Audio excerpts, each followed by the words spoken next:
हमने हमारा अनुभव है कि वेद मंत्र हैं, इसको अगर दो तरीके से हम लोग देखते हैं। एक ये है कि आपने देखा होगा कोर्स में मैंने लिखा हुआ है, फर्स्ट दो कोर्सेज का लिखा है, एक में दिनचर्या विधि लिखा है हम्म।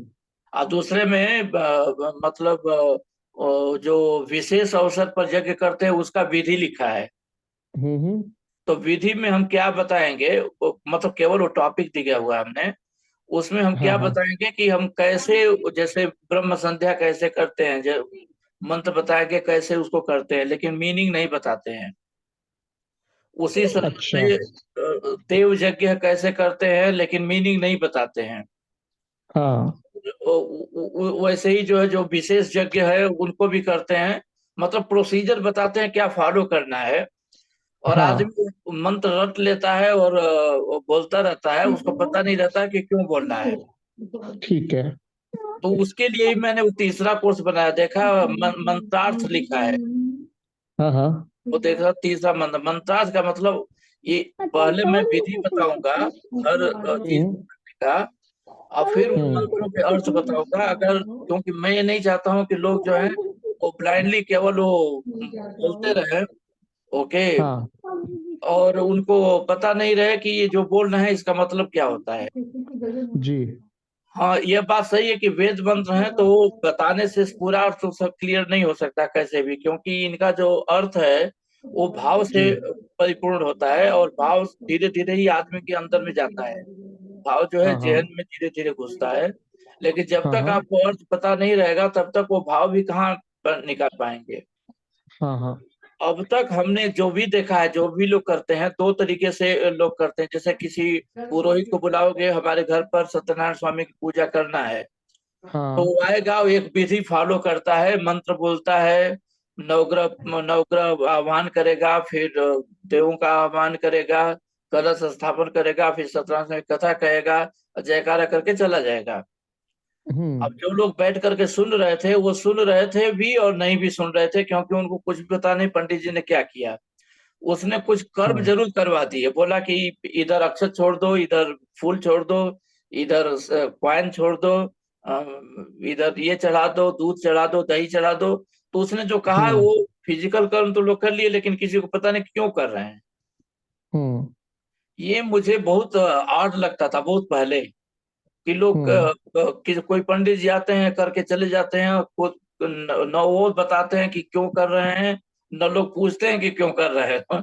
पूजा करवा दिए और कुछ फिजिकल कर्म कर दिए, चले गए लोग। तो इसीलिए हम्म। उसका अर्थ मैं समझने की कोशिश करने लगा धीरे धीरे।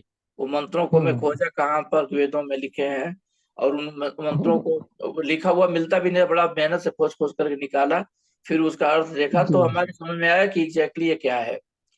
तो हम्म। अब मेरा लक्ष्य यही है कि वो, एक तो ये पंडित जी वाला था, ये बता दिया। एक और रूप है, वो रूप है कि हम्म। कुछ लोग सिखाते हैं कि आपको हवन कैसे करना है, सिखाएंगे। हम्म।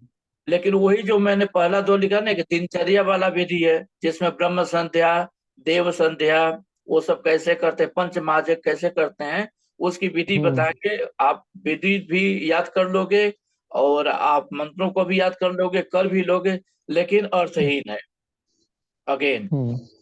तो जो पंडित करके जाते हैं वो तो कुछ बताते नहीं, बाकी लोग जो बताते भी वो केवल विधि बताते हैं, अर्थ नहीं बताते हैं। हम्म। मैं ये जो गैप है दोनों में उसको कंप्लीट करना चाहता हूँ, कि मैं विधि पहले बताऊंगा। हम हम्म। लोगों में ने कवर किया ना, दो चीज का कवर किया है, पहले ब्रह्म संध्या का विधि कवर किया है ऑलरेडी। वैसे डेली हम लोग हम्म। करते नहीं है, लेकिन उसके बाद हम अर्थ ही समझने की कोशिश कर रहे हैं।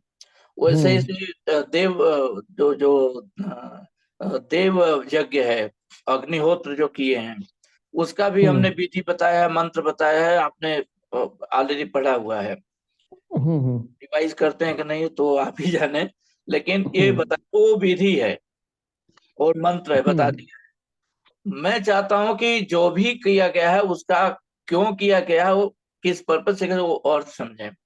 अब जैसे मैं आपको बताया ये कि ये अगमर्षण मंत्र है, ये मनसा परिक्रमा मंत्र है, ये शत्रु निवारण मंत्र है, ये हम्म। राइट स्थापना मंत्र है, मतलब हम भगवान के बगल में अपने को बैठा हुआ महसूस करते हैं। इसके आगे वो हम्म उदतम जात वेद सम देवम भंत केतव जो पढ़े हैं ना, वो वाला, हम्म वो सब हम्म मंत्र। और उसके बाद जा करके हम गायत्री मंत्र करते हैं। तो हमारा लक्ष्य तो गायत्री मंत्र है।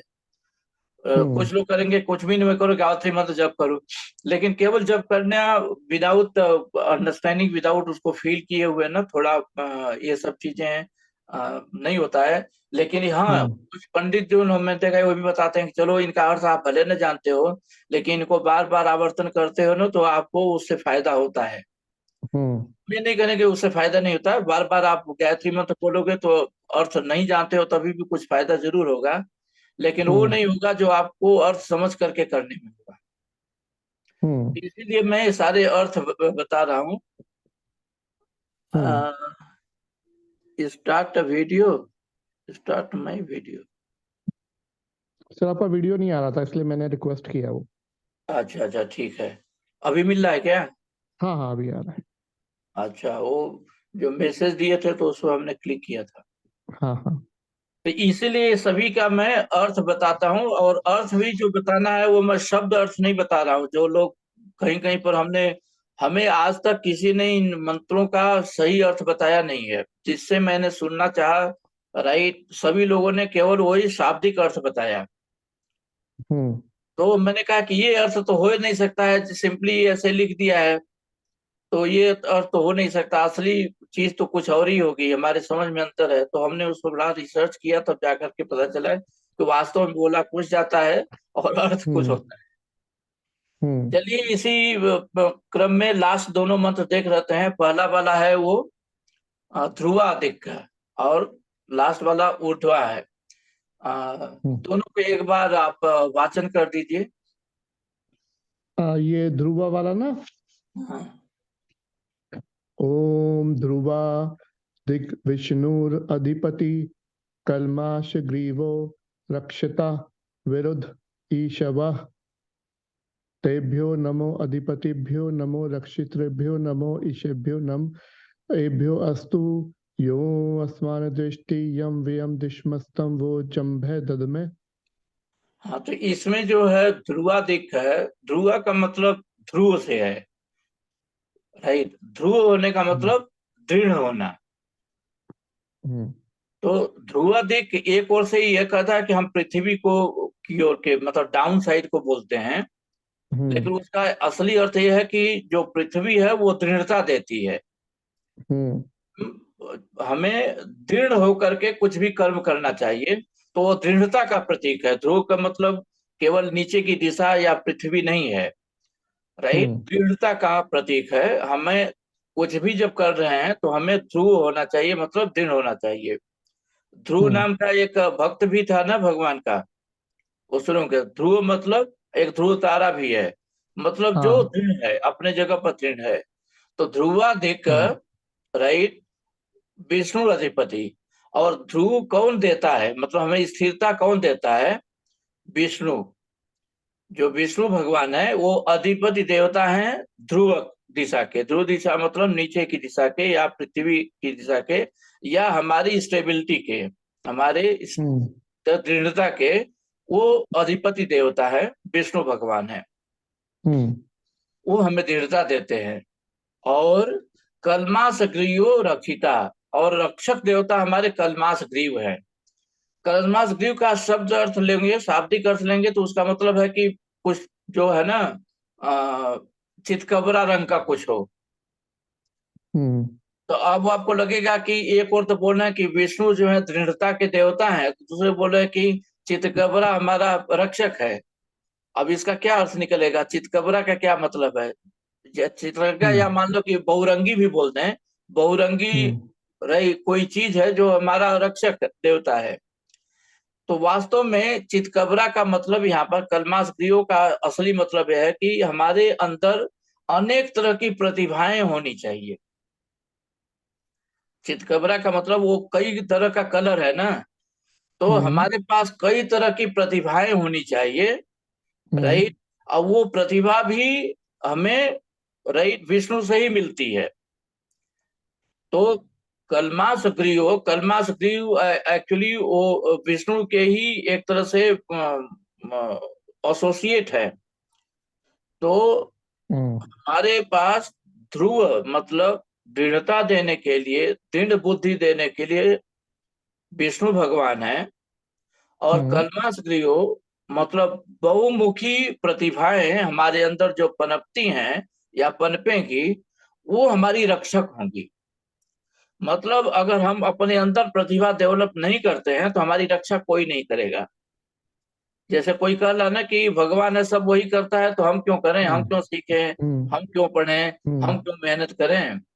ये हम्म क्लियरली आपको बता रहा है कि नहीं, आपको मेहनत करनी पड़ेगी, क्योंकि भगवान ने आपको दिमाग भी दिया है, हम्म भगवान ने जो है हाथ पैर भी दिया है, शक्ति दिया है, सब कुछ दिया है, और इसलिए दिया है कि आप राइट बहुमुखी प्रतिभा डेवलप करें। तो जो बहुमुखी प्रतिभा हमारे अंदर जो हम डेवलप करते हैं वही हमारी रक्षक देवता है। अगर हम प्रतिभा डेवलप नहीं करेंगे तो हमारी रक्षा कोई नहीं करेगा। इसीलिए कहते हैं ना कि जिसके पास ज्ञान होता है वो कहीं भी जा करके कुछ न कुछ कर लेगा। हम्म तो बहुमुखी प्रतिभा हमारे हुनर, जो उसको कहते हैं हुनर, हमारे अंदर हुनर है तो हम कहीं न कहीं कहीं भी जाएंगे कुछ न कुछ हम कर लेंगे। तो बहुमुखी प्रतिभा डेवलप करना वही हमारे रक्षक देवता है। ठीक है। हम्म हम्म और विरुद्ध ईशव, ईशव का मतलब बाण है या प्रेरक है, तो प्रेरक हम्म देवता है विरुद्ध है। विरुद्ध का अगर शाब्दिक अर्थ लेंगे तो इसका मतलब होता है कि लताएं, पेल लताएं जो हम्म पेड़ों पर चढ़ती हैं कहीं कहीं। लेकिन हम्म यहाँ पर उसका मतलब है कि औषधियां, वो चाहे हम्म वो लताएं, जैसे आपने सोमलता का नाम सुना होगा, बार बार वेदों में आएगा ना सोमलता। इस हम्म पर भी बड़ी कंट्रोवर्सी चलती रहती है। सोम, कुछ लोग अर्थ लगाते हैं कि सोम इंद्र सोम पीता है, इसका मतलब कि वो हम्म शराब पीता है। सोम का अर्थ कुछ लोग हम्म शराब वराब लगा लेते हैं, पता नहीं क्या क्या। हम्म अच्छा, सोमलता, सोमलता एक तरह की लता है लेकिन वो औषधि गुण से भरपूर है। तो हम्म हमारे पास जो औषधि गुण वाले पेड़ पौधे हैं, लताएं हैं, वो हमारे लिए प्रेरक देवता है। तो हमारे पास क्या क्या हम्म होना चाहिए? भगवान का आश्रय होना चाहिए, हमारे पास बहुमुखी प्रतिभा हमारे अंदर होनी चाहिए, और बहुत तरह की औषधियां होनी चाहिए जो हमारे प्रेरक का, हमारे लिए प्रेरक का काम करती हैं, या कुल मिलाकर के हमारे जीवन की रक्षा करती हैं। तो सर मेरे पास एक क्वेश्चन है सर यहाँ पे। हाँ। आ, जैसे, हाँ पता नहीं ये लॉजिकल क्वेश्चन है कि नहीं, लेकिन मुझे एक चीज बताइए कि जैसे आप ध्यान करते हैं, तप करते हैं, सब कुछ कर रहे हैं, तो फिर भी आप बीमार क्यों हो रहे हैं? फिर आपको दवा की जरूरत क्यों है? जब आप पूरी तरीके से तप में लगे हुए हैं, पूरा किसी तरह की इंद्रियों पे आपका कंट्रोल है, फिर तो आपको बीमार ही नहीं होना चाहिए। और जब बीमार नहीं है तो औषधियों की क्यों जरूरत है? नहीं, एक्चुअली क्या है कि अगर हम योगाभ्यास करते हैं या तरह तरह के हाँ। जो भी है इंद्रिय निग्रह वगैरह करते हैं, ये सभी हम्म चीजें हमें जरूर कंट्रोल देती हैं। लेकिन हम्म एक चीज ध्यान में रखना है कि ये जो शरीर है ना, हम्म ये मरण धर्मा शरीर है। मरण धर्मा शरीर का मतलब है कि इसकी शरीर जो है ये माध्यम तो है हमें बहुत कम करने का है, लेकिन शरीर कभी अस्थाई नहीं हो सकता है। इसमें हम्म विकार आने ही आने हैं, किसी न किसी रूप में इसमें विकार आने ही आने हैं। मान ले कि हम्म आपने इंद्रियों पर कंट्रोल किया, मन पर कंट्रोल हम्म किया, और मन पर कंट्रोल करेंगे तो इंद्रियों पे भी कंट्रोल हो गया। लेकिन हम्म पता चला कि आप एक ही जगह बैठे रह गए, मन हम्म और इंद्रियां तो बस में है लेकिन एक ही जगह बैठे रह गए। एक पोजीशन में कब तक कोई बैठा रह सकता है? वो भी हम्म वो भी सही नहीं है। तो सबसे हम्म बड़ी चीज ये मानना है कि जो शरीर है ये मरण धर्मा है, राइट। इसके क्या गति होती है? बर्थ, ओल्ड एज और डिसीज। एक तो बोलते हैं आहार निद्रा भय मथुन पेच समान पशु, ठीक है ना। तो हम्म वो एक हमारे नेचर की बात करता है, और दूसरा हम्म ये बात करता है कि जिसका जन्म हुआ है उसका मरण होगा, हम्म और बीच में वो बीमारी भी होगी। तो जो हमारा जो भी जन्मा है उसके अंदर बीमारी किसी न किसी रूप की होगी ही होगी। कोई बीमारी अगर किसी को नहीं होगी तो ओल्ड एज वाली बीमारी हो जाएगी। ओल्ड एज में जाकर आदमी अशक्ति हो जाता है ना। हम्म। सारी इंद्रियां हैं लेकिन फिर भी आदमी अशक्त हो जाता है। वहां पर उसका बस नहीं काम करता है। कोई भी रहेगा वो बूढ़ा होगा, बूढ़ा होने के बाद अशक्त हो जाता है। तो ये कुल हम्म। मिलाकर कहने का मतलब कि ये शरीर जो है बीमारी का घर है। यह बात हम्म। अलग है कि हम कुछ अच्छे ढंग से अगर हम खान पान मेंटेन करते हैं, अच्छे तरह से योगाभ्यास वगैरह करते हैं, तो ये हम्म। थोड़ा बेटर मेंटेन रहेगी। इसको आप हम्म। ऐसे कंपेयर कीजिए। आत्मा का वाहन है शरीर। हम्म। अच्छा, एक आदमी है बाइक चलाता है। हम्म। अगर वो बाइक को बिल्कुल मेंटेन न कर रफ एंड टफ ऐसे ही चलाता रहा, केवल यूज करता रहा तो बड़ा जल्दी खराब हो जाएगी। हम्म।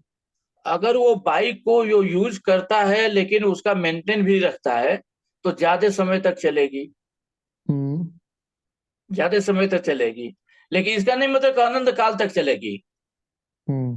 क्योंकि वो स्थूल तत्वों से बनी हुई है, जो बाइक है स्थूल हम्म। तत्वों से बनी हुई है।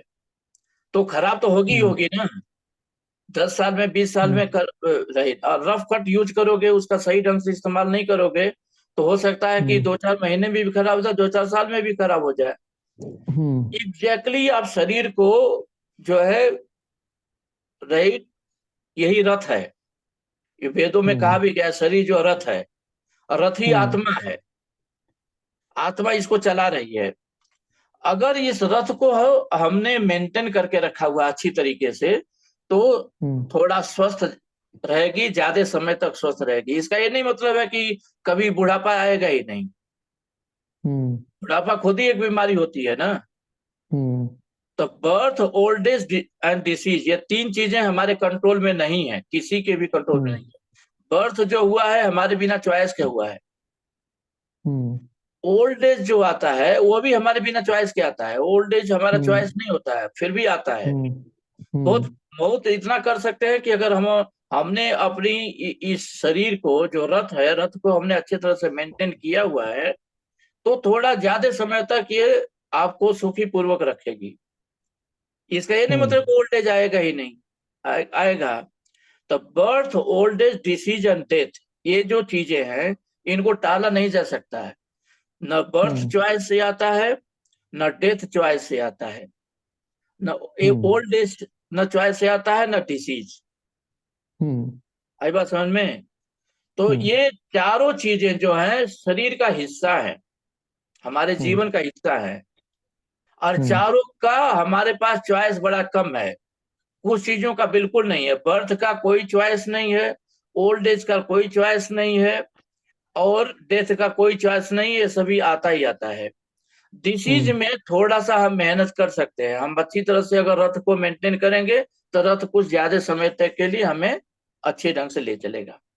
तो हम्म। अगर कोई सोचता है कि हमने सब कुछ ध्यान किया, ये किया वो किया, लेकिन सब कुछ करने के बाद हम जो है अमर हम्म। हो गए, शरीर हमारा डाउन नहीं होगी, डिसीज नहीं आएंगे, तो वो हम्म। गलतफहमी है। डिसीज तो इसका पार्ट है।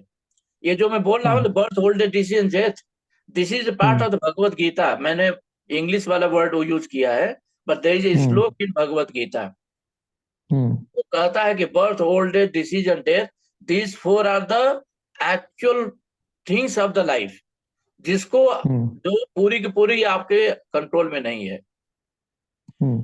कोई कोई होता है जिसके में थोड़ा कंट्रोल होता है। जैसे कहते हैं कि भीष्म पितामह थे तो मृत्यु उनके हम्म। कंट्रोल में थी। जब तक वो चाहेंगे तभी, जब चाहेंगे तभी वो मरेंगे। नहीं हम्म। तो उनको कहते हैं कि चॉइस मिला हुआ था मरने का। मरने हम्म। का इच्छा मृत्यु का वरदान मिला था, लेकिन इच्छा जीवन का वरदान नहीं मिला था। बाणों के हम्म। सैया पर तो पड़े रहे ना कई महीने तक, 5-6 महीने तक। हम्म। युद्ध हम्म। हुआ था इधर की ओर, शायद अक्टूबर वगैरह के कब हुआ था, और मरे वो जब उत्तरायण में हुआ तब जनवरी में जाकर के वो हम्म। मरे। इतने समय तो सरसैया पड़े हुए थे, तो इच्छा मृत्यु का वरदान मिला हुआ था। और एक तरह हम्म। देखो तो वही अभिशाप दिए था। वो हम्म। अभिशाप था क्योंकि उनको उसी तकलीफ में जीना पड़ा उतने समय के लिए। क्योंकि वो वरदान था तो उन्होंने, अब इच्छा मरी नहीं। इच्छा थी कि जब हम देख लेंगे सब कुछ ठीक है तभी मरेंगे। नहीं तो वो पहले मर जाते हो। तो किसी किसी को इच्छा मृत्यु का वरदान मिल जाता है, लेकिन देखो तो दूसरे रूप में वही जो है एक तरह का अभिशाप बन जाता है। एक हम्म। आदमी के पास बहुत अच्छी मेडिकल फैसिलिटी है। एक एग्जाम्पल आपने देखा हो वाजपेयी का, अटल बिहारी वाजपेयी बहुत बड़े नेता रहे हैं, सभी लोग उनका हम्म। सम्मान करते हैं। लेकिन 8-9 साल तक वो एक तरह से जीवन में ऐसे रहे जैसे वो नहीं है। हाँ। उनको कुछ पता नहीं था कि वो जी रहे हैं। हम्म। राइट। वो शरीर बटूर करके 10-12 किलो की हो गई होगी, ऐसे ही होता है बुढ़ौती में। और वो हम्म। क्यों इतना दिन तक जिंदा रहे? हो सकता है उनको अंदर अंदर तकलीफ भी होती रहे, किसी को बता भी नहीं पा रहे थे, क्योंकि उनको हम्म। बेस्ट मेडिकल फैसिलिटी अवेलेबल थी। अगर वो बेस्ट हम्म। मेडिकल फैसिलिटी अवेलेबल नहीं रहती तो कभी मर जाते, दुखों से पार हो जाते। ऐसे जीने से हम्म। क्या फायदा है? आई बात समझ? तो हम्म। जो चीज हम कभी कभी वरदान समझते हैं, एक्चुअली वो अभिशाप होती है। और कोई कोई हम्म। चीज जिसको हम अभिशाप समझते हैं वो वास्तव में वरदान होती है। जो भी हो, हम्म। लेकिन एक चीज मान लीजिए, ये कृष्ण की हमारी बात नहीं, कृष्ण की उक्ति है, कहते हैं कि birth, old age, disease and death, these four things are integral part of our life. Hmm. इनको हम अवॉइड नहीं कर सकते हैं, थोड़ा बहुत सर मेरा इम्प्रूवमेंट कर सकते हैं। मेरा एक क्वेश्चन और है यहाँ पे। कई बार हम ये सोचते हैं, जैसे बचपन की बात है, मैं आपको बताऊंगा मैं ये क्यों पूछ रहा हूँ आपसे। बचपन में ना एक कॉमिक्स पढ़ी थी मैंने।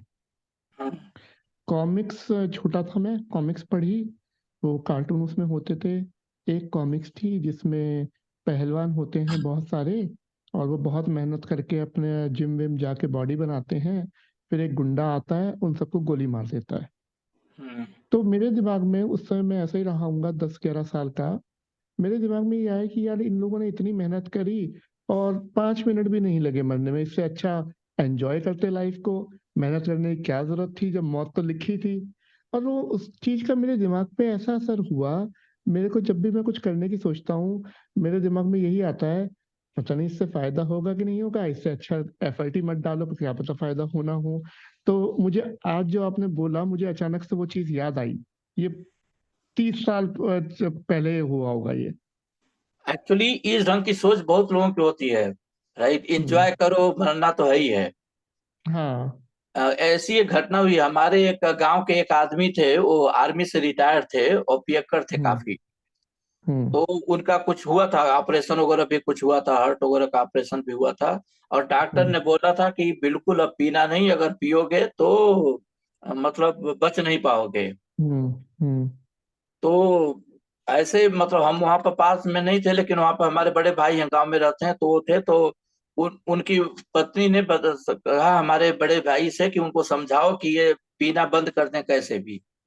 हम्म। तो कहते हैं कि भैया कहे कि मैं गया था उनके पास और उनको बहुत समझाया कि ये पियोगे तो मतलब, ये डॉक्टर ने कह दिया है तो मतलब वो जानता है कि क्या इसकी गति होगी। हम्म। वो सब कुछ सुने, और सुनने के बाद लास्ट में पूछे, अच्छा ये बताइए कि जो लोग नहीं पिएंगे वो क्या हम्म। मरेंगे नहीं? हम्म। और भैया बोले कि जब वो हमसे ये पूछे तो मैं मतलब मेरी सारी जो है, वो भी टीचर रहे हैं, टीचर से रिटायर हैं। तो उनको बोले कि हमारी सारी जो टीचरी खत्म हो गई वहीं पर। बोले हम्म। कि मतलब शांत बैठे रहे, सुनते रहे, चुपचाप सुनते रहे, और लास्ट में बोले कि जो लोग नहीं पिएंगे वो क्या मरेंगे नहीं? हम्म। तो हम क्यों नहीं एंजॉय करके मरे? लेकिन हाँ। यहाँ पर वो ठीक है, और वो मरे भी ऐसे ही। वो पिए और उसके बाद वो शायद उनका उनका क्या कुछ किडनी वगैरह इतना खराब हो गया था कि वो थोड़ा हम्म। सा पीने पर वो मर जाएंगे, ऐसे डॉक्टर बोला था, वही हुआ, भी मर गए। लेकिन हम्म। एक चीज आपको इसका दूसरा पहलू मैं बताता हूँ। आप हम्म। बचपन में जब कहे थे कि कोई स्टोरी थी, लेकिन प्रैक्टिकली वैसे होता भी है लाइफ में। लोग शरीर को हम्म। खूब बना कर रखते हैं, मेंटेन करके रखते हैं, हेल्दी रखते हैं सब कुछ, और एक आदमी ने गोली मार दिया, खत्म हो गया। हम्म। ठीक है ना? तो आपको ये लग रहा है कि उस आदमी ने एंजॉय नहीं किया अपने लाइफ को। हम्म। लेकिन आपको कैसे पता कि जब वो बॉडी बिल्डिंग कर रहा था, चाहे एक्सरसाइज कर रहा था, तो उसमें उसको एंजॉयमेंट नहीं हो रहा था? उसका एंजॉयमेंट शायद वही था जो आप कर रहे हैं, वही वो कर रहा था। उसका इंजॉयमेंट था एक्सरसाइज करने में, उसका इंजॉयमेंट था दौड़ने में, उसका इंजॉयमेंट था हेल्दी खाना खाने में, सात्विक खाना खाने हम्म। में, उसका इंजॉयमेंट कोई कोई हिमालय पर चढ़ता रहता है, क्यों चढ़ता है हिमालय पर? चढ़ने में उसको कोई, हिमालय पर चढ़ते कितने लोग जाके मर गए ना। कुछ लोग हम्म। हिमालय की चोटी पर पहुंचे, एवरेस्ट पर, और बहुत से लोग उसमें तूफान उफान फंस के मर भी गए, लेकिन फिर भी चढ़ते थे, हम्म। क्यों? उनको उसी में हम्म। इंजॉयमेंट है। In the risk itself there is enjoyment. तो हम्म। सोचने का केवल फर्क है। आप हम्म। ये सोच रहे हैं कि क्यों ना एंजॉय करके मरे, वो बिल्कुल सही है। लेकिन एंजॉय करने का तरीका क्या है? अब हमें कोई बोलेगा एंजॉय का तरीका क्या है, अगर मैं किसी को कुछ बोलता हूँ, पढ़ाता हूँ, तो मुझे एंजॉयमेंट मिलता है। कोई बुक वगैरह पढ़ता हूँ, वेद शास्त्र पढ़ता हूँ, तो उसमें एंजॉयमेंट है। राइट। हम्म। हमारे बड़े भाई हैं, यहीं पर रहते हैं, वो जब देखो तब वो क्रिकेट मैच देखते रहते हैं। हम्म। राइट। उनको बोलूं कि ये वेद शास्त्र पढ़ो, तो उनके पास की बात नहीं है, इधर उनका दिमाग नहीं लगेगा। तो हमारा एंजॉयमेंट इसमें है, उनका एंजॉयमेंट क्रिकेट देखने में है। हम्म। अब आप समझे ना? तो जो आप सोचे थे वो गलत नहीं था, लेकिन हम्म। क्या मिस कर गए थे कि जो लोग बॉडी बिल्डिंग अपना कर रहे थे, चाहे अपने स्वास्थ्य का ध्यान रख रहे थे, आपको ये दिमाग में आ गया कि वो लोग एंजॉय नहीं कर रहे थे लाइफ को। Actually they hmm. Were enjoying the life in that way only. That itself was the enjoyment in the life। ठीक हम्म। है। तो हम्म। इंजॉयमेंट का डिफिनीशन सबका अलग अलग होता है। कोई पी करके एंजॉय करता है, कोई न पीने का ही इंजॉयमेंट कर लेता है। हम्म।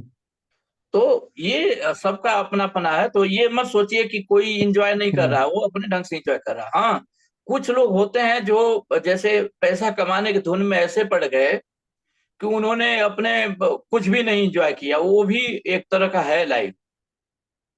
वो हम्म। नशे में किसी तरह के अलग ढंग के नशे में जीते हैं।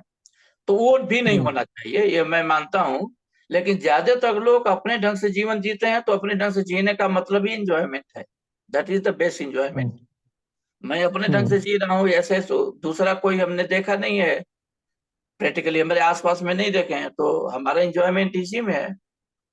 हम्म। आई बात समझ में ना? तो जी। आपका सोच गलत नहीं थी, बस ये चीज वहां पर मिस कर गए कि उनका इंजॉयमेंट नहीं था। They were hmm. एंजॉयिंग, और they died like a brave person. किसी ने गोली मार दिया, वो मर गया। एक सोल्जर है, उसने शरीर को बना कर रखा है, अपने को फिट करके रखा है, सब कुछ करके रखा है। बॉर्डर पर जब लड़ाई हुई तो वहां पर गया, उसने 10 दुश्मन को मारा, खुद भी मर गया। तो वो काम में ही आया ना। हम्म। तो वो हर चीज में एक अलग ढंग का एंजॉयमेंट है। आदमी तकलीफ में भी इंजॉयमेंट में होता है। तो मुझे बहुत ही इम्पोर्टेंट बात आपने बोली, और इसमें मेरे ख्याल से वही एक चीज दोबारा एम्फेसाइज आप कर रहे हैं, फियर ऑफ अननोन। हम फ्यूचर से डरे हुए हैं कि भाई कल को क्या होगा। उसकी वजह से हम आज जो राइट एक्शन है वो भी हम नहीं ले रहे हैं। आज जैसे हमें अपने बॉडी को फिट रखना है, हम सोचते हैं जो आपने एग्जांपल दिया, अरे भाई मीठा छोड़ के क्या फायदा, एंजॉय करूं, और मौत तो कभी भी आ सकती है। तो हम्म। जबकि मैं ऐसे कुछ लोगों को जानता हूं जो चीनी, नमक और घी हम्म। तीनों त्याग चुके हैं। हम्म। तो वो कह रहे हैं कि हम खाते ही नहीं हैं, और ये चीजें स्वास्थ्य के लिए नहीं है। तो समहाउ मुझे नहीं लगता कि उन्हें कैसे एंजॉयमेंट मिलता है, लेकिन वो उसी में खुश है, बिल्कुल स्फूर्ति है, ताकत है, सब कुछ है। तो आई थिंक मैं समझ रहा हूँ सर जो आप बोल रहे हैं। हाँ, तो वही इंजॉयमेंट है उनका। उनको उसी तरह वो जबरदस्ती नहीं कर रहे होंगे, उन्होंने अपने मन को मना लिया होगा। मन एवं मनुष्य ना कारण बंधन मोक्ष है। मन सब कुछ करता हम्म। है, तो मन को उन्होंने मना लिया है कि हमारा इंजॉयमेंट इसी में है, इसमें नहीं है। और they are living the hmm. Life kind of enjoyment only. वही हम्म। इंजॉयमेंट उनका है। ये समझ गया सर मैं। तो इसमें जो है ध्रुवाधिक विष्णु अधिपति। ध्रुवा का मतलब है कि हम दृढ़, दृढ़ता की रक्षा हमारे जो है विष्णु भगवान करते हैं। तो इसका कुल मिला के मतलब है कि भगवान तभी आपकी रक्षा करेगा जब आप बहुमुखी प्रतिभा खुद ही डेवलप करोगे। अगर खुद ही बहुमुखी प्रतिभा डेवलप नहीं करोगे, तो भगवान भी आपकी रक्षा नहीं कर सकता है। हम्म। और कभी कभी हमें अपनी रक्षा के लिए बहुत सी तरह की जो औषधियां हैं उनका उपयोग करना चाहिए। तो इन औषधियों का भी हमें पालन पोषण करना चाहिए। वो लास्ट हम्म। पार्ट है जो बोल रहे हैं ना, विरुद्ध ईश्वर। हम्म। जो औषधियां हैं वो जो है हमारे लिए प्रेरक है। तो हमें औषधियों हम्म। का भी उगाना चाहिए, उनका पालन पोषण करना चाहिए। अपने अंदर हम्म बहुत तरह की प्रतिभा डेवलप करनी चाहिए। और हम्म अगर हम ये करेंगे और भगवान की स्तुति भी साथ में करेंगे तो हमारी दिव्य बुद्धि होगी। लेकिन अगर हम औषधि लेंगे और हम बहुत तरह से प्रतिभा डेवलप कर लें कि भगवान के पास नहीं अगर जाते हैं तभी भी हमें स्थिरता नहीं मिलती है। तो तीनों का हम्म होना जरूरी है। मतलब हम्म हमारे कहने का मतलब है कि जब तक भगवान शामिल नहीं है हमारे कर्म में तब तक हम्म हमारे अंदर स्थिरता नहीं हो सकती है, चाहे हम्म। कितने भी कर्म कर लें। अच्छा सर, एक क्वेश्चन यहाँ पे पूछूंगा बड़ा छोटा सा। तो हम्म, जैसे भगवान विष्णु दृढ़ता के देवता हैं या दृढ़ता के प्रतीक हैं, हम्म। तो ये जो दृढ़ता है, ये इसे स्थिरता भी बोल सकते हैं, स्थिर हाँ जैसे। हाँ, स्थिरता दृढ़ता सब एक ही चीज है। अच्छा, तो इसका मतलब क्या है? जो इसका मतलब जिन लोगों को दृढ़ता की समस्या है, स्थिरता की समस्या है, चाहे वो फिजिकल हो या मेंटल हो, अगर वो भगवान विष्णु की पूजा करें तो क्या उन्हें दृढ़ता मिलेगी? क्या हम इसका मतलब निकाल सकते हैं ऐसा? अब इसमें भगवान विष्णु का मतलब भगवान की पूजा करें। अच्छा। विष्णु तो एक भगवान का नाम है। हाँ हाँ। आप याद करें पहले दिन के क्लास में मैंने बोला था कि बहुत से नाम हैं भगवान हम्म के। हम्म तो इंद्र वायु जो भी नाम देते हैं वो सभी भगवान के ही नाम है, विष्णु भी उसमें से एक है। हम्म हम्म तो हम ये नहीं कर रहे हैं कि अ, अब यहाँ पर ये भी है ना, कुछ लोग फाइट करते रहते हैं। कुछ लोग बोलते हैं कि विष्णु बड़े हैं, कोई बोलता है शंकर जी बड़े हैं, कोई जी बोलता है ब्रह्मा जी बड़े हैं, कुछ ऐसे ऐसे लोग करते हैं। ये जी। सभी भगवान के ही नाम हैं। हम्म ये बात अलग कि भगवान के अलग अलग गुणों के साथ एसोसिएटेड नाम है। जैसे विष्णु को सतोगुण का प्रतीक माना जाता है, हम्म और ब्रह्मा को रजोगुण का प्रतीक माना जाता है, और शंकर जी को तमोगुण का प्रतीक माना जाता है। हम्म वो जंगल में ऐसे ही रहते हैं। हम्म मतलब वो कहते हैं ना, राख को भभूत डाले हुए। और हम्म ये तमोगुणी है लेकिन वो नेचुरल ढंग से रहते हैं। हम्म तो कहने का मतलब कि हम अलग अलग जो है, जो कुछ गुण होते हैं, अलग अलग गुणों के साथ हम उनको जानते हैं। वैसे ही इंद्र को दृढ़ता का, इंद्र को शक्ति का प्रतीक मानते हैं। हम्म इंद्र वो भी भगवान का ही नाम है, शक्ति का हम्म प्रतीक है। तो हमने हम्म अलग अलग जो नाम हमें मिलता है, ये सभी नाम किसी न किसी रूप में भगवान के ही नाम हैं। तो हमारे हम्म कुल मिला के कहने का मतलब कि वो चीजें जो हमारे कंट्रोल में नहीं है लेकिन जो हमें कंट्रोल करती हैं, उनके लिए कोई न कोई एक एक शक्ति है जो काम करती है। तो हम उस शक्ति को चाहे नाम दे करके चाहे बिना नाम दे करके हम उस शक्ति की आराधना करते हैं, हम्म। उसको धन्यवाद ये करते हैं। ये अब समझ अलग में आया अलग सर मुझे। लोग अलग अलग धर्मों में अलग अलग नाम लोग दे देते हैं, लेकिन कोई तो शक्ति है। हमने तो हवा नहीं बनाई, हमने तो पानी नहीं बनाया, हमने तो पृथ्वी नहीं बनाई, हमने सूरज नहीं बनाया। तो किसी ने तो बनाया है। जो भी बनाया हम्म है हम उसी शक्ति का की आराधना करते हैं, धन्यवाद करते हैं। इसलिए कि अगर नहीं करेंगे तो इसका मतलब कि उसके द्वारा बनाई गई प्रकृति में जो कुछ भी है हम उसका उपभोग नहीं कर सकते हैं। ये बड़ा हम्म सूक्ष्म चीज है समझने की। जो मैं कहता हूं हम्म ना कि किसी ने आपको एक पेन दे दी तभी भी उसको आपने धन्यवाद दे दिया, हम्म लेकिन हवा आप लेते रहते हो और किसी को धन्यवाद नहीं देते हो। तो सवेरे सवेरे जब हम ये स्तुति करते हैं, प्रार्थना स्तुति प्रार्थना उपासना करते हैं, तो इसका मतलब कि हम उन अदृश्य शक्तियों का धन्यवाद करते हैं और उनको हम्म नमन करते हैं, जिनके द्वारा हम जीवित हैं, जिनके द्वारा हम संचालित हैं। हम्म हम उनका संचालन नहीं करते हैं, वो शक्तियां हमारा संचालन करती हैं। अब कोई नाम देना हम्म चाहो तो दो, नहीं देना चाहो तभी भी। राइट, भगवान को कहते हैं कि निराकार है।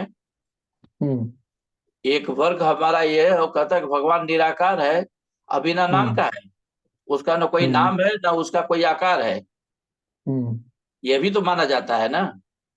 अगर आप देखें, सिख धर्म में, इवन इस्लाम में, इवन जो है काफी जगह पर एक्चुअली यही मान्यता है कि सुप्रीम जो पावर है या पर ब्रह्म जिसे हम बोलते हैं, वो एक केवल एक ज्योति पुंज है। नहीं, वो भी गलत बोलते हैं, वो ज्योति पुंज भी नहीं है। वो उसका कोई अच्छा। आकार ही नहीं है। ज्योतिपुंज बोलेंगे तभी भी एक तरह का आकार हो जाएगा वो। हाँ। लेकिन अगर हम बोले कि भगवान कोई सगुण आकार ले ही नहीं सकता है, तब आप जानते हैं तभी भी हम एक गलती काम करते हैं। तो भगवान के हम एबिलिटी पर हम प्रश्न लगा देते हैं, इससे मतलब भगवान सूक्ष्म रूप धारण ही नहीं कर सकता, उसके पास ताकत नहीं है क्या? हम्म। भगवान तो भगवान है ना, तो वो हो सकता हम्म। है कि ऐसा सूक्ष्म रूप भी धारण कर ले या स्थूल रूप भी धारण कर ले जिसमें हमें न पता रहे कि वो भगवान है। हम्म। कृष्ण और राम धरती पर एक तरह से पुरुष ही बनकर के रहे ना, वो महापुरुष बनकर के रहे, भगवान बनकर के हम्म। थोड़े रहे। भगवान तो हम लोगों ने बाद में मान लिया, लेकिन वास्तव में हम्म। तो वो महापुरुष बन के ही रहे। तो हम्म। अगर हम कहते थे भगवान को, जो वेदों में कह रहा है कि वो निराकार है, हम्म। वो निराकार है, जब आकार ही नहीं है तो उसका नाम कैसे आप दोगे? किसी हम्म। आकार का ही नाम दिया जा सकता है, जो आकारहीन है उसका नाम नहीं दे सकते हैं। फिर भी उसके हम्म। अनेकों नाम हैं। उसका कारण यह है कि हम अगर बोले कि भगवान अवतार नहीं ले सकता है, तो इसका मतलब हम एक प्रश्न चिन्ह लगा रहे हैं कि भगवान की एबिलिटी नहीं है कि वो अवतार ले सके। आइए हम्म। आप एक छोटे से मनुष्य शरीर में प्रवेश कर सके, तो फिर भी हम हम्म। उसकी उसकी क्षमता के ऊपर क्वेश्चन उठाएंगे ना। वो तो कुछ भी कर हम्म। सकता है। हाँ, ये बात सही है हम्म। कि वो अगर मनुष्य रूप में आए और हम ना उसको पहचान पाए, कोई पहचान पाता है, कोई नहीं पहचान पाता है।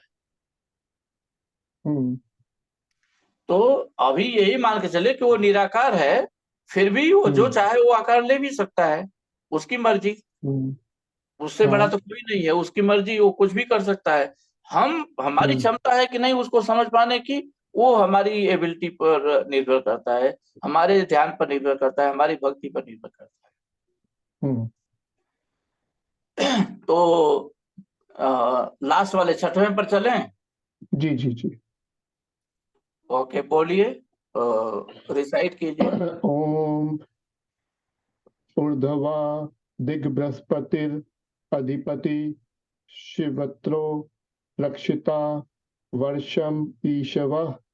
तेभ्यो नमो अधिपतिभ्यो नमो रक्षितृभ्यो नमः ईशभ्यो नमः एभ्यो अस्तु यो अस्मान दृष्टि यम वयम दिशमस्तम वो जम्भे ददमे।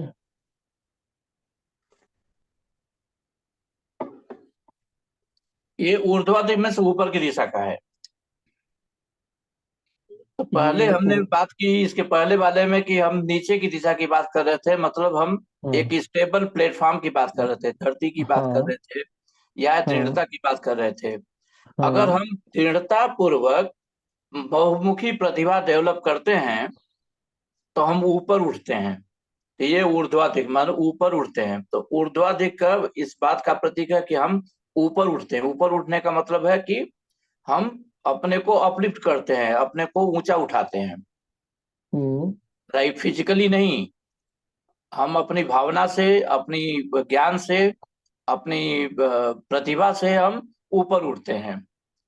तो इसीलिए कहते हम्म। हैं कि ऊर्ध्वाधिक बृहस्पति अधिपति, और बृहस्पति को गुरु गुरु माना गया है। हम्म। बृहस्पति गुरु माना गया है।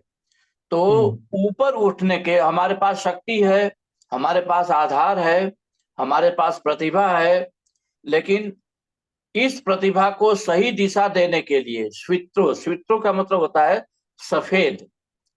सफेद का हम्म। वास्तविक अर्थ यहाँ पर पवित्र से होगा। कोई चीज करना हम्म। एकदम शुद्ध है, शुद्ध हम्म। सफेद है, दूध शुद्ध सफेद है। ओके, हम्म। शुद्ध मतलब वो पवित्रता का प्रतीक है। तो हम्म। इसका मतलब कि जब हमारे पास दृढ़ता है, बहुमुखी प्रतिभा है, और इन सभी चीजों को से मिला करके हम ऊपर उठते हैं। तो जब हम ऊपर उठते हैं तो बृहस्पति मतलब गुरु हमें ऊपर उठाते हैं। बृहस्पति उसके रही देवता हैं, अधिदेवता हैं। तो बृहस्पति हम्म। हमें ऊपर उठाते हैं, हमारी प्रतिभा से, हमारे ज्ञान से, राइट, हमारी दृढ़ता से उन्होंने हमें ऊपर उठाते हैं और शुद्ध बनाते हैं। स्वित्रो केवल उठाते नहीं है, शुद्ध बनाते हैं। स्वित्रो मतलब वो शुद्ध बनाते हैं। और ये शुद्ध जो भावना हमारी है, ये ऊपर बढ़ करके ये बोलना है कि वर्षम ईश्वर, वर्षा करती है ईश्वर। मतलब अगर बादल ऊपर जाते हैं हम्म। तो फिर बाद में वो वर्षा के रूप में नीचे भी तो आते हैं, वर्षा करता हम्म। है। तो जो मनुष्य ऊपर उठता है अपने गुणों से, अपने गुरु के द्वारा एक हम्म। शुद्ध रूप धारण करता है, एक सत्य का रूप धारण करता है, एक हम्म। पवित्र रहित आत्मा उसके अंदर जब डेवलप होती है, तो वो वर्षम ईश्व, वो पवित्र आत्मा वर्षा की तरह से लोगों के ऊपर अपना प्रभाव डालती है। तो हम्म। मतलब यह है कि अगर आपके पास ज्ञान है और आप किसी को दान नहीं किया ज्ञान का, हम्म। आपको फर्स्ट डे से बता रहा हूं ना, यज्ञ दान हम्म। तप कर्म न त्याज्य कर रहे। दान का हम्म। मतलब कोई कोई लगा लेता है केवल धन से है। हम्म। धन से बड़ा दान ज्ञान का होता है। हम्म। धन का दान तो एक मूर्ख भी कर सकता है, लेकिन ज्ञान का दान सभी हम्म। लोग नहीं कर सकते हैं। तो हम्म। यहाँ पे कहा था, जब हमारे अंदर ज्ञान, वो जो पवित्र ज्ञान है, जब हमारे अंदर पवित्रता भर गई है, बहुमुखी हम्म। प्रतिभा डेवलप हो गई है, हमारे गुरु ने हम्म। हमें ऊपर उठाया है, तो हमारा हम्म। कर्तव्य है कि हम वर्षा बन करके लोगों के ऊपर पड़े। रही वर्षा बनकर पड़े का मतलब हम अपनी जो भी क्षमता है उससे लोगों की रक्षा करें, उससे हम लोगों का देखभाल करें, लोगों को राइट अपनी प्रतिभा का दान करें। तो ये लास्ट में वर्षम ईश्वर का मतलब है कि हम प्रेरणादायक प्रतिभा को, अपनी प्रतिभा को प्रेरणादायक बनाए लोगों के लिए। तो अगर हम्म। कोई आदमी ज्ञानी हो करके और ज्ञान का दान नहीं करता है, तो वो बहुत बड़ा कंजूस माना जाएगा। कंजूस केवल वो नहीं है जो धन खर्च नहीं करता है, वो भी हम्म। कंजूस भी है जो उसके पास कुछ ज्ञान है और किसी को देना नहीं। कुछ लोग ऐसा भी करते हैं, अपने ज्ञान को हम्म। किसी को देना नहीं चाहते हैं, सोचते हैं कि किसी को अगर हम दे देंगे तो हमारा रिस्पेक्ट खत्म हो जाएगा। कुछ लोग ये भी हम्म। सोचते हैं कि हम, हमारे पास जो ज्ञान है, हम उस ज्ञान को लोगों को अगर बांट देंगे तो फिर तो हमें हमें कौन पूछेगा। और इसके चक्कर में वो अपनी प्रतिभा को दूसरों को देते नहीं है। लेकिन ये गलत चीज है। आपके अंदर अगर प्रतिभा है, आपके अंदर ज्ञान है, आपके अंदर क्षमता है, आपके अंदर पवित्रता है, तो आप उसका दान जरूर करें। जितना ही आप दान करेंगे दूसरों को भी फायदा होगा और आप भी और ऊपर ही ऊपर उठोगे, नीचे नहीं जाओगे। विद्या दान एक ऐसा दान है जिसमें कभी कुछ घटता नहीं है, केवल बढ़ता है। लोगों को भ्रम है कि हम दान कर देंगे, विद्या का दान कर देंगे तो दूसरा आदमी हमें पूछेगा नहीं। ऐसा प्रैक्टिकली जीवन में ये केवल सोच है, वो गलत सोच है। रियलिटी ये है कि आप विद्या का दान करेंगे, अपनी प्रतिभा का दान करेंगे, अपनी पवित्रता का दान करेंगे, तो उससे लोगों को तो फायदा होगा। उसके साथ साथ आपके अंदर भी वही शुद्धता पवित्रता और कई गुना बढ़ेगी, बहुत कई गुना बढ़ेगी। मतलब आपको लगेगा कि आप दान कर रहे हो, तो रियलिटी है कि multi Ford you get back. जब ये जब हम किसी तरह का दान करते हैं तो multifold we get back. अगर आप किसी को ज्ञान पढ़ाते हैं, वो एक, चलो हम फिलोसफिकली नहीं जाते हैं, नॉर्मल नहीं जाते हैं, अगर आप किसी को पढ़ाएंगे तो आपका उससे ज्ञान वर्धन होगा कि नहीं होगा। हम्म। आपने कोई चीज सीख लिया है लेकिन किसी को पढ़ाया नहीं, तो जो सीखा वो भी कुछ दिन में भूल जाओगे। वो बढ़ेगा नहीं, हम्म। बल्कि उसमें कमी होगी उसमें से। जो चीज हम बोलना छोड़ देते हैं, जो चीज हम पढ़ाना छोड़ देते हैं, जो चीज हम लोगों में बांटना छोड़ देते हैं, वो ज्ञान हमारे अंदर घटने लगता है। लेकिन हम्म। जब हम दूसरों को पढ़ाते हैं तो हम उसके हिसाब से अपने को तैयारी करते हैं, और हम दूसरों को पढ़ा करके, दूसरों को बता करके, दूसरों को गाइड करके अपने अंदर भी एक गर्व का महसूस करते हैं कि भाई हमने किसी को थोड़ा गाइड किया, शायद इससे उसका कुछ भला हो जाए। उसके हम्म। साथ साथ जो चीजें हमने किया है, तो हमारे अंदर वो ज्ञान की रोशनी और बढ़ती है, घटती नहीं है, ये बढ़ती है। तो विद्या हम्म। दान सबसे बड़ा दान है, जितना हो सके लोगों को देना चाहिए। लेकिन एक चीज का हम्म। ध्यान रखें कि इस बात का कुछ गलत ढंग से कोई ना करे। मतलब कहीं जाओ किसी को जबरदस्ती पकड़ कर बोले कि अब मैं वेद पढ़ता हूँ तुम सुनो। वो भी नहीं करना चाहिए। कुछ लोग ये भी करते हैं। मैं तो बहुत बढ़िया चीज बता रहा हूँ, ये आदमी सुनता क्यों नहीं है। एक हम्म। स्टोरी है, इस पर मैं खत्म करूंगा।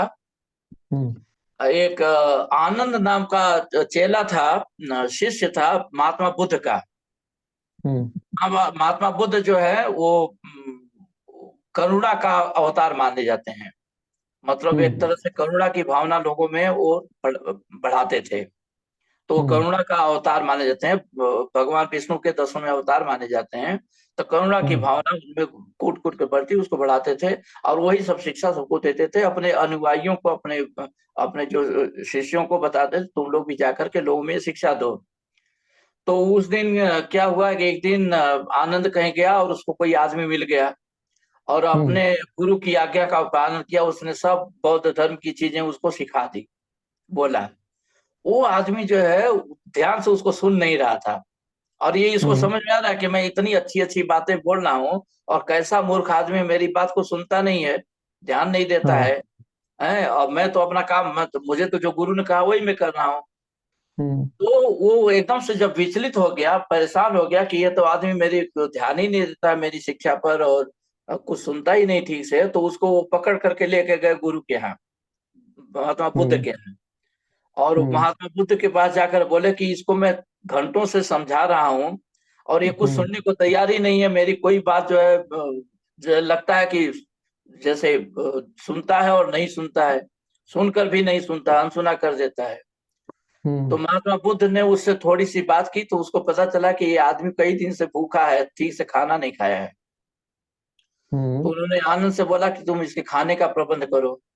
तो उसके खाने का प्रबंध किया गया, वो आदमी खाना खाया, भर पेट खाया, और बड़ा खुश होकर के एकदम से फिर वो चला गया।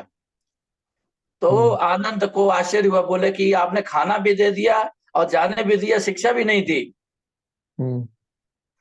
तो महात्मा बुद्ध ने क्या, उसके लिए आज की शिक्षा यही सबसे बड़ी शिक्षा थी। भूखे आदमी को तुम भोजन नहीं करा सकते हो, भूखे आदमी को तुम हम्म। ज्ञान नहीं बांट सकते हो, सबसे बड़ी शिक्षा हम्म। से। आज हमने उसको खाना खिला दिया है, कल वो, आज नहीं, आज तो वो भूखा था, उसमें उसका ध्यान भूख पर था। लेकिन जब उसकी भूख मिट गई है, धीरे धीरे उसकी जो इंद्रियां लौटेंगी, उसके जो सेंसेस लौटेंगे, जब उसकी जो सोच बदल लौटेगी, तो कल ये जरूर हमारे पास लौट करके आएगा और बोला कि आपने हमें जिंदा रखा, मैं तो मर रहा था, हम्म। आपने हमें जिंदा किया। और उस समय हम हम्म। सिखाएंगे तो कुछ भी सीखेगा। तो हमारे हम्म। कहने का मतलब है कि शिक्षा बहुत बढ़िया चीज है, सिखाना चाहिए। ज्ञान दान से हम्म। बढ़िया कोई बड़ा दूसरा कोई दान नहीं है। तो जो कुछ भी सीखते हो आप दूसरों को सिखाओ भी, लेकिन उनको मत सिखाओ जो सीखना नहीं चाहते हैं। हम्म। उनको आप सिखाओगे तो कुछ सिखा भी नहीं पाओगे, और बेकार का जो है वो, उनका भी समय बर्बाद हो गया, आपका भी समय बर्बाद हो गया। तो हमारे कहने मतलब सिखाना बहुत बढ़िया चीज है, दान ज्ञान दान करो, लेकिन जो पात्र है उन्हीं को दो, कुपात्रों को ज्ञान दान मत करो। सर ये पता कैसे चलेगा कौन पात्र है कौन कुपात्र है? अब ये तो अपने विवेक से हमें तय करना पड़ता है। एक तो सबसे बड़ा हम्म। उसका क्वालिटी यही है कि कोई आदमी अगर ज्ञान प्राप्त करना चाहता है तो खुद आपके पास अप्रोच करेगा, अगर आपके बारे में जानता है तो खुद आपके पास अप्रोच करेगा, आपसे कुछ प्रश्न पूछेगा। दूसरा, जब आपको कुछ, आप उसको थोड़े समय के लिए कुछ बताएंगे तो आपको पता चली जाएगा कि ये आपके ऊपर ध्यान दे रहा है कि आप किसी और चीज पर इसका ध्यान लगा हुआ है। हम्म। तीसरा, वो बोल भी चलेगा, भाई आप क्या बोल रहे हो, अब रहने तो, आधा घंटा हो गया, मेरा दिमाग खत्म हो गया, अब मैं सुन नहीं सकता। तो हम्म। बहुत कुछ चीजें बात करने से पता चल जाती हैं। और जब पता चल गई कि ये आदमी इसको नहीं सुन सकता, नहीं सीख सकता, कुछ नहीं कर सकते, तो उसके हाल पर छोड़ दो और आगे बढ़ो। जबरदस्ती, हम्म। मतलब कहने का मतलब जबरदस्ती मत किसी को पढ़ाओ। राइट, हम्म। देखो कोई आदमी अगर इंजीनियर बनने के काबिल नहीं, और इंजीनियरिंग के ज्ञान हम देने लगेंगे तो वो इंजीनियर नहीं बन पाएगा। हम्म। इंजीनियरिंग पढ़ने के लिए उसके हिसाब का उसके पास दिमाग होना चाहिए, इंटरेस्ट होना चाहिए, दोनों होना चाहिए। अगर तो दोनों हम्म। मैचिंग नहीं है तो हम उसको इंजीनियर नहीं बना सकते, डॉक्टर नहीं बना सकते हैं। तो इसी हम्म। तरीके से जब भी हम किसी को शिष्य के रूप में ग्रहण करते हैं, तो हमें ये देखना पड़ता है कि वो, हम बहुत 100% हम भी इंसान है तो नहीं समझ पाएंगे, लेकिन बहुत कुछ हम्म। हद तक समझ पाएंगे।